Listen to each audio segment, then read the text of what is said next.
dos atributos diagnósticos do solo. O que são esses atributos que são diagnósticos? São as características, composições que tem nesse solo, ok? Então, baseado no que ele tem, ou quimicamente, ou fisicamente, ou morfologicamente, vai depender do tipo de característica, a gente vai ter um atributo diferente. E são muitos atributos. E esses atributos são chamados de atributos diagnósticos. E à medida que as edições do livro do Sistema Brasileiro de Classificação de Solos foram aumentando também os atributos diagnósticos. Alguns foram revisados, tá? Foram reescritos, alguns se transformaram, né? Se juntaram e se transformaram em um só, teve uma remodelagem. Então, o que a gente vai ver aqui, né, é baseado no de 2018, que é o mais recente. Então, alguns exemplos aqui de atributos diagnósticos. Quem são, por exemplo, material orgânico,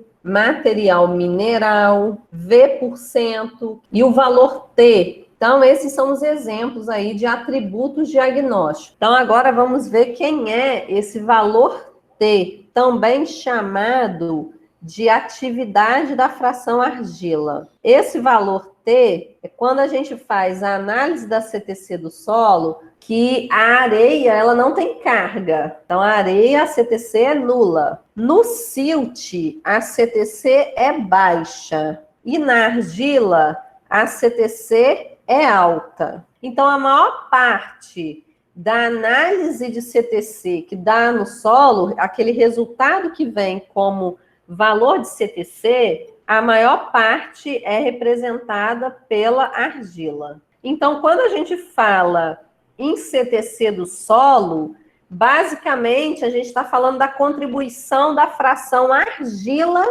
nessa CTC, porque a areia não contribui com nada e o silt contribui com muito pouco. Por isso que a gente chama aqui o valor T de atividade da fração argila. Então, como que a gente mede essa atividade da fração argila? A gente faz a análise química do solo e é medida em centimol de carga por quilo de argila. Então, esse C-mol-C aqui é centimol de carga por quilo de argila. A atividade da fração argila, o valor T, ela é medida em centimol. Centimol de carga. Carga de quem? Dos elementos aqui químicos associados à CTC. Então, é centimol de carga. Por isso que é a fração argila que é considerada, porque é ela que tem a maior carga. Então, se essa análise da fração argila, da atividade, der igual ou superior a 27, o valor, 27 centimol,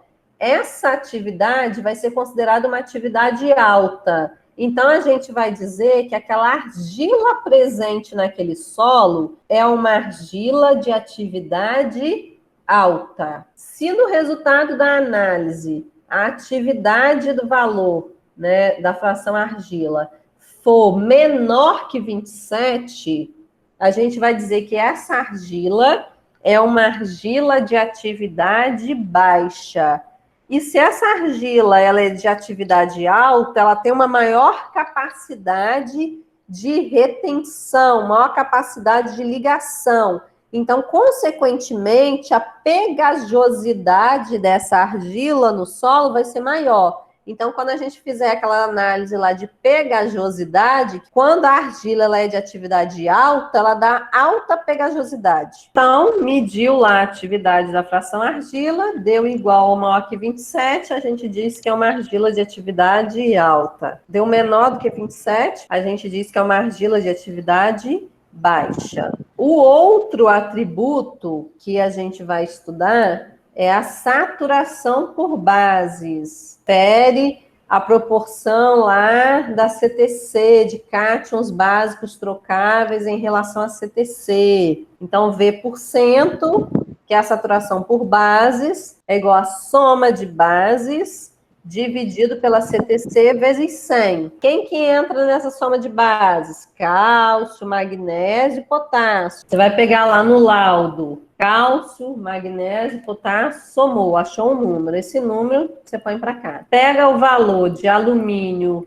com o valor de H+, coloca aqui e soma. Aí você vai chegar no valor de CTC. Aí depois, digamos aqui, que soma de base deu 2 e CTC deu 3. Você vai pegar 2 dividido por 3 e multiplicar por 100. E para que a gente precisa relembrar desse V%? Simplesmente porque a gente precisa trabalhar com 2 critérios técnicos do solo, 2 nomes que vocês vão aprender a partir de agora, relacionado à saturação por bases no solo, que é o seguinte: se essa saturação por bases, esse V%, for maior ou igual a 50%, fiz lá o cálculo, cálcio mais magnésio mais potássio, né? Achei o numerador, digamos que eu achei 2. Aí fiz o cálculo aqui da CTC, soma de base, que é o mesmo 2 aqui de cima, somada a H+,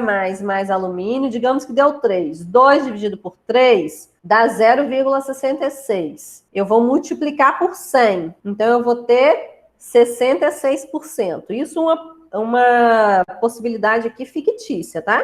Eu vou ter 66% de saturação por bases. Nesse caso, esse solo vai ser chamado de eutrófico, porque ele tem 50 ou mais de saturação por bases. Então, se tiver 50% ou mais, a classificação para ele, segundo a saturação por bases, é eutrófico. Se ele tiver menos de 50%, ele é chamado de solo distrófico. Então, aqui, como que vocês vão fazer para gravar aqui quem é eutrófico e quem é distrófico? Vocês vão lembrar do alfabeto. A letra E vem logo depois da letra D.